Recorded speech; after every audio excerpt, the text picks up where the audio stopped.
সবাই ভাবে আমি ভালো আছি, কেউ দেখে না ভেতরে কতটা ভাঙছি। হ্যালো এভরিওয়ান, আসসালামু আলাইকুম। আশা করছি সবাই ভালো আছেন। আমরা আলহামদুলিল্লাহ মোটামুটি আছি। জীবন চলছে জীবনের গতিতে। দুঃখকে চাপা দিয়েও বেঁচে থাকতে হয়, শত কষ্ট মনের মাঝে আড়াল করেও হাসি মুখে বেঁচে থাকতে হয়। জীবন কারোর জন্যই থেমে থাকে না, কেউ কারো কষ্ট বুঝতে পারে না। যার পরিস্থিতি যখন হবে একমাত্র সেই তার কষ্ট বুঝতে পারবে। সময় কথা বলে, আমার পরিস্থিতিতে যখন অন্য কেউ হবে তখন সে আমার কষ্টটা বুঝতে পারবে। তাই শত কষ্টকে আড়াল করে হাসি মুখে বেঁচে থাকার নামে জীবন। সেই জীবনের গতিতেই আমি চলতে হচ্ছে। মাঝে মাঝে একেবারেই ভিডিও করতে ইচ্ছে করে না। তারপর আবার অনেক সময় মনে হয় যে আমার লাভলি ভিউয়ার্সরা আমার জন্য অপেক্ষায় থাকবে, যে আমি কেন ভিডিও করছি না, কেন পোস্ট দিচ্ছি না, আমি কেমন আছি, আমাকে নিয়ে টেনশন করবে। কিছু কিছু ভালোবাসার মানুষের জন্যই আমি আবারও ফিরে আসি, আবারও একটু একটু করে ভিডিও করি, আপনাদের সঙ্গে শেয়ার করি। তো আজকে আপনাদের ভাইয়াকে নিয়ে যে থেরাপি দিতে যাচ্ছি, হেঁটে যাচ্ছি। তো এখন ডক্টর ওকে হাঁটতে বলেছে। আর বাংলাদেশে এত গরম, কি আর বলবো, গরমের কারণে একেবারে কিছুই ভালো লাগে না। আর আপনাদের ভাইয়াকে নিয়ে যখন হেঁটে যায় তখনও টেনশন লাগে যে এই যে রাস্তাগুলো মানে দেখা যায় মানে প্রপারলি না, কোথাও দেখা যায় উঁচু নিচু, এদিকে গর্ত ওদিকে গর্ত, মানে হাঁটতে নিলে আপনাদের ভাইয়ের দিকে খেয়াল রাখতে হয় যে কোথাও পড়ে গেল কি না। হোঁচট খেয়ে পড়ে গেলে তো আবার দেখা যাবে একটা ব্যথা পাবে। আর এত আতঙ্কে থাকি যে মনে হয় যে ওর কিছু হলে এখন আমাকেই কষ্ট করতে হবে, আমাকে দেখাশোনা করতে হবে। সেই মানে ভয়টা আমার মানে মনে সবসময় কাজ করতে থাকে। কারণ সেই 1 বছর থেকে আমি ওর পেছনে এত কষ্ট করতেছি যে এখন মনে হয় যে আর পারি না, আমার কাছে টায়ার্ড লাগে। কারণ আমি একজন মানুষ, আমারও রেস্টের দরকার। আমারও মানে দেখা যায় যে বয়স হচ্ছে, শরীর একদিন ভালো থাকে তো আরেকদিন ভালো থাকে না। তারপর ওর দিকে এতটা খেয়াল রাখতে হয় যে জীবনে নানা রকম টেনশন থাকে। সমস্ত টেনশনের মাঝে সবচেয়ে আগে আপনাদের ভাইয়ের দিকে খেয়াল রাখতে হয়, যে সর্বক্ষণ ওর পিছনে আমার বেশিরভাগ সময় চলে যায়। তার মাঝে সব কিছুই আমার জীবনের যত চিন্তা ভাবনা আমাকেই ভাবতে হচ্ছে।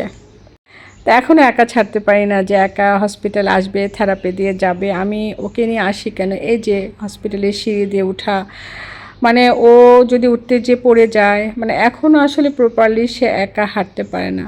একদম স্ট্রেটভাবে সুন্দর হাঁটতে পারে, উঁচু নিচু রাস্তা হলে দেখা যায় হোঁচট খায়। তারপরে যে সিঁড়ি দিয়ে মানে এরকম যদি আমি উঠিয়ে ওকে হসপিটালে দিয়ে যাই তখন আমি ঘন্টা 3 শান্তিতে থাকি, টেনশন মানে থাকে না। তারপর আবার আসি, নিয়ে যাই, এই আর কি। তো অপেক্ষায় দিন পার করতেছি যে আল্লাহ চাহে তো একদম সুস্থ হয়ে যাবে। এই অপেক্ষায় ওকে যেইভাবে থেরাপি দিতে নিয়ে আসি আবার নিয়ে যাই। তার মাঝে সংসারে কত কাজই থাকে, তাই না? তা আসলে মাঝে মাঝে আসলে ভালো লাগে না, মনটা অনেক খারাপ লাগে যে আমার জীবনটা কত সুন্দর ছিল, আমি আপনাদের ভাইয়ের সঙ্গে ঘুরে বেড়াতাম। এই ঘোরাফেরার মানে সব কিছুই স্টপ হয়ে গেছে। এখন বাধ্যতামূলক মানে কোথাও যাওয়ার হলে যাই। আর ওরকম আগের মতো আসলে আর ভালো লাগে না। আর সব কিছুই তো আপনাদের ভাইয়ে সব কিছু করতো, এখন সব কিছু টেনশন আমাকে করতে হচ্ছে, তার মাঝে ওকে টেক কেয়ার করতে হয়।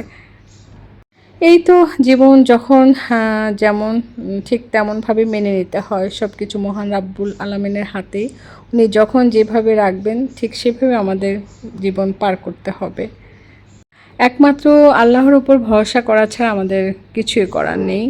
ওনার কাছে আমার এখন সমস্ত চাওয়া পাওয়া, আশা আকাঙ্ক্ষা সব কিছুই আমি ওনাকে বলি, ওনার কাছে কান্না করি, ওনার অপেক্ষায় থাকি যে আমি সে অপেক্ষায় আছি।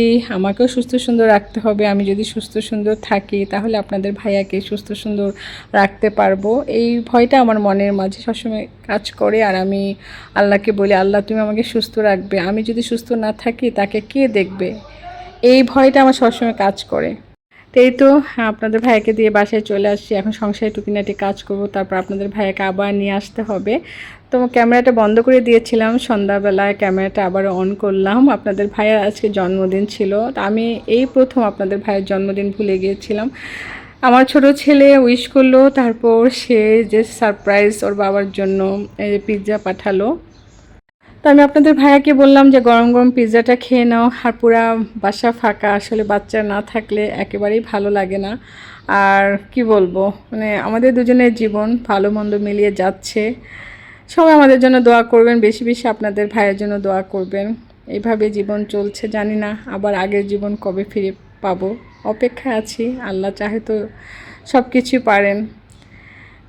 তো আজকে আর বেশি কথা না বলে বিদায় নিয়ে নিচ্ছি। সবাই দোয়া করবেন, ভালো থাকবেন, আবারও দেখা হবে, কথা হবে। আল্লাহ হাফেজ।